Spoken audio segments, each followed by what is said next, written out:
Hi everyone, ಹೇಗಿದ್ದೀರಾ? ಆರಾಮ? Welcome to my channel ಮನೆ ಕಾನ್ಸೆಪ್ಟ್ಸ್ ಕನ್ನಡ.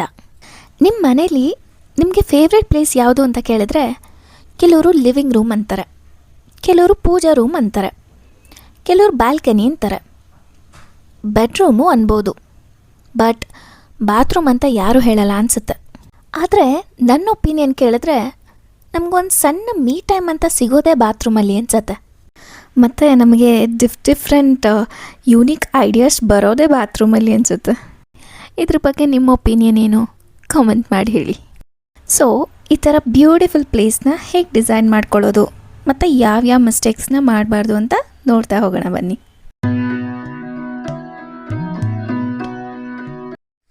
ಫಸ್ಟ್ ಮಿಸ್ಟೇಕ್ ಬಂದು ಪ್ರಾಪರ್ ಸ್ಟೋರೇಜ್ನ ಕೊಡದೇ ಇರೋದು. ಎಷ್ಟೇ ಲಕ್ಸುರಿ ಬಾತ್ರೂಮ್ ಇರಲಿ, ಪ್ರಾಪರ್ ಸ್ಟೋರೇಜ್ ಇಲ್ಲ ಅಂದರೆ ಬಾತ್ರೂಮ್ ತುಂಬಾ ಮೆಸ್ಸಾಗಿ ಕಾಣುತ್ತೆ. ಕೆಲವರು ಬಾತ್ರೂಮ್ ಐಟಮ್ಸ್ನೆಲ್ಲ ವಾಶ್ ಬೇಸಿನ್ ಮೇಲೆ, ಫ್ಲೋರಿನ ಮೇಲೆಲ್ಲ ಹರಡ್ಬಿಟ್ಟಿರ್ತಾರೆ. ಬಾತ್ರೂಮ್ ಐಟಮ್ಸ್ ಎಲ್ಲ ಡಿಫ್ರೆಂಟ್ ಪ್ರಾಡಕ್ಟ್ಸ್ ಆಗಿರೋದ್ರಿಂದ ಮತ್ತು ಡಿಫ್ರೆಂಟ್ ಶೇಪ್ಸ್ ಕಲರ್ಸಲ್ಲಿ ಇರೋದ್ರಿಂದ ನೋಡೋಕ್ಕೆ ತುಂಬ ಕ್ಲಟರಾಗಿ ಅಂದರೆ ತುಂಬ ಮೆಸ್ಸಾಗಿ ಕಾಣಿಸುತ್ತೆ. ಈ ಪ್ರಾಬ್ಲಮ್ನ ನಾವು ಹೇಗೆ ಸಾಲ್ವ್ ಮಾಡ್ಬೋದಂದರೆ ಒಂದು ಪ್ರಾಪರ್ ಸ್ಟೋರೇಜ್ ಕೊಡೋದ್ರಿಂದ. ಸೊ ಎಲ್ಲೆಲ್ಲಿ ಸ್ಟೋರೇಜ್ ಕೊಡ್ಬೋದು ಅಂತ ನೋಡೋಣ ಬನ್ನಿ. ಆದಷ್ಟು ಹಿಡನ್ ಸ್ಟೋರೇಜ್ ಕೊಡೋದ್ರಿಂದ ಬಾತ್ರೂಮಲ್ಲಿ ಈ ಕ್ಲಟರ್ನ ಕಡಿಮೆ ಮಾಡ್ಬೋದು. ಫಸ್ಟ್ ಬಂದು ಮಿರರ್ ಕ್ಯಾಬಿನೆಟ್, ಅಂದರೆ ಪ್ಲೇನ್ ಮಿರರ್ ಕೊಡೋ ಬದಲು ತುಂಬ ಸ್ಲೀಕಾಗಿ ಮಿರರ್ ಹಿಂದೆ ಸ್ಟೋರೇಜ್ನ ಕೊಡ್ಬೋದು. ನೆಕ್ಸ್ಟ್ ಬಂದು ವಾಶ್ ಬೇಸಿನ್ ಅಂಡರ್ ಇರೋ ಸ್ಪೇಸಲ್ಲಿ ಸ್ಟೋರೇಜ್ನ ಕೊಡಬಹುದು. ಆಮೇಲೆ ಮಿರರ್ ಪಕ್ಕ ಇರೋ ಜಾಗದಲ್ಲಿ ವರ್ಟಿಕಲ್ ಆಗಿ ಸ್ಟೋರೇಜ್ನ ಕೊಡಬಹುದು. ನಂತರ ಈ ಕ್ಲಾಸೆಟ್ ಹತ್ತಿರ ಇರೋ ಕನ್ಸಿಲ್ಡ್ ವಾಲ್ ಮೇಲೆ ಸಿಗೋ ಸ್ಪೇಸ್ನ ಸ್ಟೋರೇಜ್ ಆಗಿ ಕನ್ವರ್ಟ್ ಮಾಡ್ಬೋದು. ಇದ್ಯಾವುದಕ್ಕೂ ಆಪ್ಷನ್ ಇಲ್ಲ ಅಂದರೆ ಫ್ಲೋಟಿಂಗ್ ಶೆಲ್ಫ್ ಆದರೂ ಮಾಡ್ಕೋಬೋದು. ಈ ಸ್ಟೋರೇಜ್ ಸ್ಪೇಸಸ್ ಎಲ್ಲ ಕ್ಲಟರ್ನ ಕಡಿಮೆ ಮಾಡೋದಷ್ಟೇ ಅಲ್ಲದೆ ಬಾತ್ರೂಮ್ ವಿಜುವಲಿ ನೋಡೋಕ್ಕೆ ತುಂಬ ಬ್ಯೂಟಿಫುಲ್ ಆಗಿ ಕಾಣೋ ಹಾಗೆ ಮಾಡುತ್ತೆ.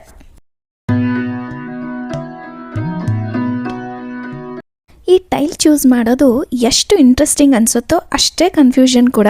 ನಿಮಗೂ ಹಾಗೆ ಅನಿಸುತ್ತಾ? ಎಕ್ಸ್ಪೆಷಲಿ ಬಾತ್ರೂಮ್ಸಲ್ಲಿ ಒಳ್ಳೆ ಟೈಲ್ ಚೂಸ್ ಮಾಡೋದು ತುಂಬಾ ಇಂಪಾರ್ಟೆಂಟ್. ಸೊ ಹೇಗೆ ಕರೆಕ್ಟಾಗಿರೋ ಟೈಲ್ನ ಚೂಸ್ ಮಾಡೋದು ಅಂತ ನೋಡೋಣ ಬನ್ನಿ. ಫಸ್ಟ್ ಬಂದು ಬಾತ್ರೂಮ್ ಫ್ಲೋರ್ ಏರಿಯಾದಲ್ಲಿ ಆ್ಯಂಟಿ ಸ್ಕಿಡ್ ಟೈಲ್ನೇ ಹಾಕಬೇಕು. ಯಾಕಂದರೆ ಇಂಡಿಯಾದಲ್ಲಿ ವಯಸ್ಸಾದವ್ರು ಜಾಸ್ತಿ ಸ್ಲಿಪ್ಪಾಗಿ ಬೀಳೋದೇ ಬಾತ್ರೂಮಲ್ಲಿ ಅಂತ ರಿಪೋರ್ಟ್ಸ್ ಇದೆ. ಸೊ ಈ ಥರ ಪ್ಲೇಸಲ್ಲಿ ಗ್ಲಾಸಿ ಟೈಲ್ಸ್ ಆಗಲಿ ಸ್ಲಿಪ್ಪರಿ ಟೈಲ್ಸ್ ಆಗಲಿ ಹಾಕಲೇಬಾರ್ದು. ಗ್ಲಾಸಿ ಟೈಲ್ಸ್ನ ಹಾಕ್ಕೊಳ್ಳೇಬೇಕು ಅಂದರೆ ಬಾತ್ರೂಮ್ ವಾಲ್ ಏರಿಯಾಸ್ಗೆ ಹಾಕೋಬೋದು. ಇನ್ನೊಂದು ಟಿಪ್ ಏನಂದರೆ ನಿಮ್ಮ ಬಾತ್ರೂಮಲ್ಲಿ ಲಾಫ್ಟ್ ಏನಾದರೂ ಇಲ್ಲ ಅಂದರೆ ಟೈಲಿಂಗ್ನ 7 ಅಡಿಗೆ ನಿಲ್ಲಿಸಬೇಡಿ, ಅಪ್ ಟು ರೂಫ್ ಲೆವೆಲ್ವರೆಗೂ ಹಾಕಿಸಿ. ಇದರಿಂದ ಬಾತ್ರೂಮ್ ಫುಲ್ ಸ್ಪೇಷಿಯಸ್ಸಾಗಿ ಕಾಣುತ್ತೆ. ನೆಕ್ಸ್ಟ್ ಬಂದು ಟೈಲ್ ಸೈಜು. ಆದಷ್ಟು ಚಿಕ್ಕ ಟೈಲ್ಸು ಅಂದರೆ 1 ಫೀಟ್ ಬೈ 1 ಫೀಟ್ ಎಲ್ಲ ಬರುತ್ತಲ್ಲ, ಅದನ್ನು ಅವಾಯ್ಡ್ ಮಾಡಿ. ಏಕೆಂದರೆ ಎಷ್ಟು ಚಿಕ್ಕ ಟೈಲ್ಸ್ ಬರುತ್ತೋ ಅಷ್ಟು ಗ್ರೌಟ್ ಲೈನ್ ನಮಗೆ ಕಾಣಿಸ್ತಾ ಹೋಗುತ್ತೆ ಮತ್ತು ಅದು ವಿಜುವಲಿ ನಮಗೆ ಬಿಸಿ ಅನಿಸುತ್ತೆ. ಮತ್ತು ಈ ಗ್ರೌಟ್ ಲೈನ್ ಎಷ್ಟು ಬರುತ್ತೋ ಅಷ್ಟು ಕ್ಲೀನಿಂಗ್ ಕೆಲಸನೂ ಜಾಸ್ತಿ. ಮತ್ತು ಗ್ರೌಟಿಂಗ್ ಮಾಡಿಸುವಾಗ ಗ್ರೌಟ್ ಕಲರ್ ಏನಾದ್ರು ವೈಟ್ ಕಲರ್ ಮಾಡಿಸಿದ್ರೆ ಸ್ವಲ್ಪ ದಿನ ಆದಮೇಲೆ ಅದು ಯೆಲ್ಲೋಯಿಶ್ ಆಗಿ ಕಾಣ್ಬೋದು. ಸೊ ಅದಕ್ಕೆ ಟೈಲ್ ಜೊತೆನೇ ಬ್ಲೆಂಡ್ ಆಗೋ ಕಲರಲ್ಲೇ ಗ್ರೌಟಿಂಗ್ ಮಾಡಿಸಿ. ಬಾತ್ರೂಮ್ ಸ್ಪೇಸ್ ನೀರು ಜಾಸ್ತಿ ಯೂಸ್ ಮಾಡೋ ಜಾಗ ಆದ್ದರಿಂದ ಕ್ವಾಲಿಟಿ ಟೈಲ್ನೇ ಹಾಕಿಸಿ. ಬೆಟರ್ ಕ್ವಾಲಿಟಿ ಟೈಲ್ ಹಾಕ್ಸ್ಕೊಂಡ್ರೆ ಟೈಲ್ ವಾಟರ್ ಅಬ್ಸಾರ್ಪ್ಷನ್ ಕಡಿಮೆ ಮಾಡ್ಕೊಳ್ಳೋದ್ರಿಂದ ಲಾಂಗ್ ಟರ್ಮಲ್ಲಿ ಬಾಳಿಕೆ ಬರುತ್ತೆ. ನೆಕ್ಸ್ಟ್ ಬಂದು ಟೈಲ್ ಸೆಲೆಕ್ಷನ್. ಟೈಲ್ ಸೆಲೆಕ್ಟ್ ಮಾಡುವಾಗ different geometric patterns, full bold ಕಲರ್ಸ್ನೆಲ್ಲ ಅವಾಯ್ಡ್ ಮಾಡಿ. ಈ ಥರ ಫುಲ್ ಬೋಲ್ಡ್ ಕಲರ್ಸ್ನೆಲ್ಲ ಫ್ಲೋರ್ಗೆ ಮತ್ತು ವಾಲ್ಗೆಲ್ಲ ಹಾಕ್ಸೋದ್ರಿಂದ ಬಾತ್ರೂಮ್ ಫುಲ್ ಕ್ರೌಡೆಡಾಗಿ ಕಾಣುತ್ತೆ ಮತ್ತು ಫುಲ್ ಜಾತ್ರೆ ಥರ ಕಾಣುತ್ತೆ. ಇಲ್ಲ ನನಗೆ ಬೋಲ್ಡ್ ಕಲರ್ ಅಂದರೆ ತುಂಬ ಇಷ್ಟ, ನನಗೆ ಎಲ್ಲಾದರೂ ಹಾಕ್ಕೋಬೇಕು ನನ್ನ ಬಾತ್ರೂಮಲ್ಲಿ ಅಂತ ಅನಿಸಿದ್ರೆ ಯಾವ್ದಾದ್ರು ಒಂದು ಪರ್ಟಿಕ್ಯುಲರ್ ಏರಿಯಾ ಅಥವಾ ಒಂದು ವಾಲ್ ಇರುತ್ತಲ್ಲ, ಅಲ್ಲಿ ಬೇಕಾದರೆ ನೀವು ಹೈಲೈಟ್ ಮಾಡ್ಕೊಳ್ಳೋಕೆ ಹಾಕ್ಕೊಂಡ್ರೆ ಅದು ತುಂಬಾ ಚೆನ್ನಾಗಿ ಕಾಣಿಸುತ್ತೆ.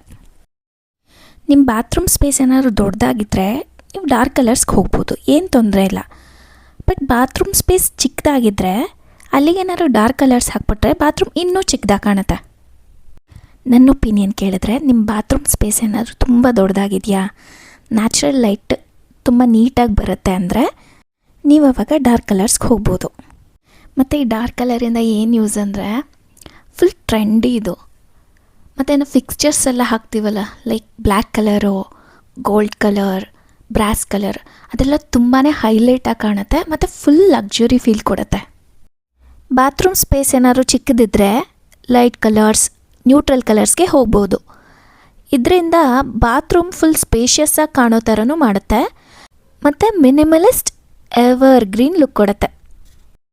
ಯಾರ್ಯಾರು ಈ ವಿಡಿಯೋ ನೋಡ್ತಿದ್ದೀರಾ ಪ್ಲೀಸ್ ಸಬ್ಸ್ಕ್ರೈಬ್ ಮಾಡ್ಕೊಂಡು ವಿಡಿಯೋ ನೋಡಿ. ಚಾನಲ್ ನೇಮ್ ಬಂದು ಮನೆ ಕಾನ್ಸೆಪ್ಟ್ಸ್ ಕನ್ನಡ. ಹಾಗೆ ಲೈಕ್ ಮಾಡೋದನ್ನ ಮರಿಬೇಡಿ. ಮತ್ತು ಇನ್ನೊಂದು ಟಿಪ್ ಏನಂದರೆ, ಫಸ್ಟ್ ಟೈಲ್ ತೊಗೊಳಕ್ಕೆ ಹೋಗ್ತೀವಲ್ಲ ಬಾತ್ರೂಮ್ಗೆ, ಆವಾಗಲೇ ಪರ್ಚೇಸ್ ಮಾಡುವಾಗಲೇ ಒಂದು 15-20% ಎಕ್ಸ್ಟ್ರಾ ತೊಗೊಳ್ಳೋದು ಬೆಟರ್. ಏಕೆಂದರೆ ಯೂಶ್ವಲಿ ಅದೇ ಶೇಡ್ ಸಿಗೋದು ಕಷ್ಟ. ಒಂದು ಟೋನ್ ಡಾರ್ಕ್, ಒಂದು ಟೋನ್ ಲೈಟ್ ಸಿಕ್ಬಿಡುತ್ತೆ. ಸೊ ತೊಗೊಳ್ಳುವಾಗ ಫಸ್ಟೇ ಸ್ವಲ್ಪ ಎಕ್ಸ್ಟ್ರಾ ತೊಗೊಳ್ಳೋದು ಬೆಟರ್.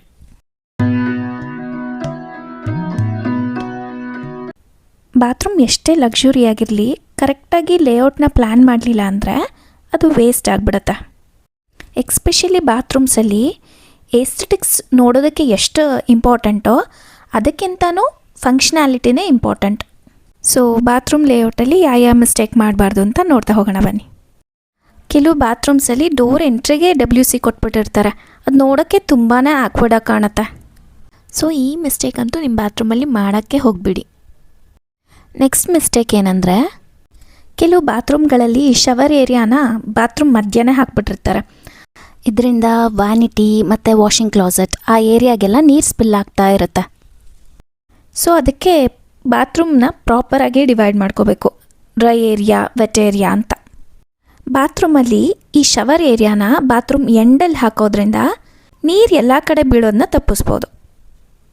ಮತ್ತು ಬಾತ್ರೂಮ್ ಲೇಔಟ್ನ ಡಿಸೈನ್ ಮಾಡುವಾಗ ಶವರ್ ಮತ್ತು ವ್ಯಾನಿಟಿನೆಲ್ಲ ಫಿಕ್ಸ್ ಮಾಡೋದು ಅಷ್ಟೇ ಅಲ್ಲ, ಒಂದು ಕ್ಲಿಯರ್ ಸ್ಪೇಸ್ ಸಿಗಬೇಕು ನಮಗೆ ತಿರುಗಾಡೋಕ್ಕೆ. ಚಿಕ್ಕ ಚಿಕ್ಕ ಬಾತ್ರೂಮ್ ಇದ್ದರೆ ಈ ಪ್ರಾಬ್ಲಮ್ನ ಹೆಂಗೆ ಸಾಲ್ವ್ ಮಾಡ್ಬೋದಂದರೆ, ಒಂದೇ ವಾಲ್ಗೆ ವಾಷಿಂಗ್ ಕ್ಲಾಸೆಟ್ಟು, ವ್ಯಾನಿಟಿ ಮತ್ತು ಶವರ್ ಏರಿಯಾ ಎಲ್ಲನೂ ಒಂದೇ ವಾಲ್ಗೆ ಫಿಕ್ಸ್ ಮಾಡೋದ್ರಿಂದ ಕ್ಲಿಯರ್ ಸ್ಪೇಸ್ ಸಿಗುತ್ತೆ ಇನ್ನೊಂದು ಕಡೆ ತಿರುಗಾಡ್ಕೊಳ್ಳೋಕ್ಕೆ. ಮತ್ತು ಇದರಿಂದ ಇನ್ನೊಂದು ಯೂಸ್ ಏನಂದರೆ, ಪ್ಲಂಬಿಂಗ್ ಲೈನೆಲ್ಲ ಒಂದೇ ಗೋಡೆಗೆ ಬರುತ್ತೆ. ಇದರಿಂದ ಬಾತ್ರೂಮ್ ಕಾಸ್ಟ್ ಎಫೆಕ್ಟಿವ್ ಆಗುತ್ತೆ.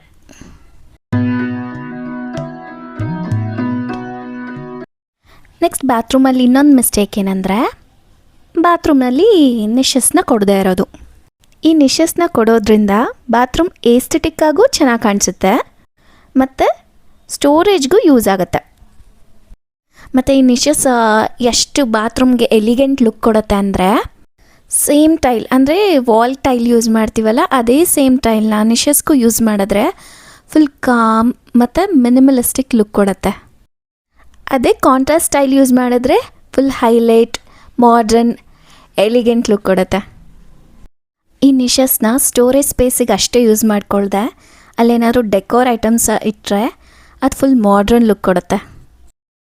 ನಿಶಸ್ ಒಳಗಡೆ LED ಲೈಟ್ ಕೊಡೋದ್ರಿಂದ ಆ ಸ್ಪೇಸ್ನ ಇನ್ನೂ ಹೈಲೈಟ್ ಮಾಡುತ್ತೆ. ಈ ನಿಶಸ್ ಎಲ್ಲ ಮಿನಿಮಮ್ 1 ಫೀಟ್ ಆದರೂ ಹೈಟ್ ಇರಲಿ, ಇಲ್ಲಾಂದರೆ ಅಲ್ಲೇನು ಪ್ರಾಪರಾಗಿ ನಾವು ಸ್ಟೋರ್ ಮಾಡೋಕ್ಕಾಗಲ್ಲ. ನಿಶಸ್ನ ಯೂಶಲಿ ಹಾರಿಜಾಂಟಲ್ ಆಗು ಕೊಟ್ಕೋಬೋದು ಮತ್ತು ವರ್ಟಿಕಲ್ ಆಗು ಕೊಟ್ಕೋಬೋದು. ಸ್ಪೇಸ್ ಏನಾದರೂ ತುಂಬ ಕ್ಲಿಯರಾಗಿ ದೊಡ್ಡದಾಗಿದೆ ಅಂದರೆ ಹಾರಿಜಾಂಟಲ್ ಹೋದರೆ ಬೆಟರು. ಇಲ್ಲ ನಿಮಗೆ ಶವರ್ ಏರಿಯಾ ತುಂಬ ನ್ಯಾರೋ ಆಗಿದೆ ಅಂದರೆ ಅಲ್ಲಿ ವರ್ಟಿಕಲ್ ನಿಶಸ್ ಕೊಟ್ಕೊಳ್ಳೋದ್ರಿಂದ ಸ್ಟೋರೇಜ್ ಸ್ಪೇಸು ಜಾಸ್ತಿ ಸಿಗುತ್ತೆ. ಮತ್ತು ಈ ನಿಶಸ್ನ ಎಲ್ಲೆಲ್ಲಿ ಕೊಡ್ಬೋದಂದರೆ, ಮಿರರ್ ಪಕ್ಕ, WC ಹತ್ತಿರ ಮತ್ತು ಸ್ಪೆಷಲಿ ಶವರ್ ಏರಿಯಾದಲ್ಲಿ ಕೊಡ್ಬೋದು.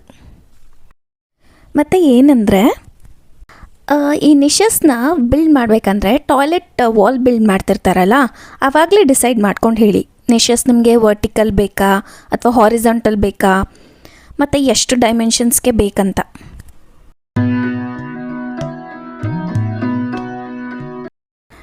ಮನೇಲಿ ಜಾಸ್ತಿ ನೀರು ಬೀಳೋ ಜಾಗ ಬಾತ್ರೂಮ್ ಆದ್ದರಿಂದ ವಾಟರ್ ಪ್ರೂಫಿಂಗ್ ಮಾಡಿಸೋದು ತುಂಬಾ ಇಂಪಾರ್ಟೆಂಟ್. ಆದರೆ ಫುಲ್ ಬಾತ್ರೂಮ್ಗೆ ವಾಟರ್ ಪ್ರೂಫಿಂಗ್ ಮಾಡಿಸೋದು ಒಳ್ಳೆಯದು. ಇಲ್ಲಾಂದರೆ ಬಾತ್ರೂಮ್ ಫ್ಲೋರಿಗೆ ಫುಲ್ ವಾಟರ್ ಪ್ರೂಫಿಂಗ್ ಮಾಡಿಸಿ ಬಾತ್ರೂಮ್ ಗೋಡೆಗಳಿಗೆ ಡ್ರೈ ಏರಿಯಾಗೆ ಅರೌಂಡ್ 1 ಅಡಿ ಮತ್ತು ಶವರ್ ಸ್ಪೇಸಿಗೆ 5 ಅಡಿ ಮಾಡಿಸ್ಬೋದು. Thanks for watching.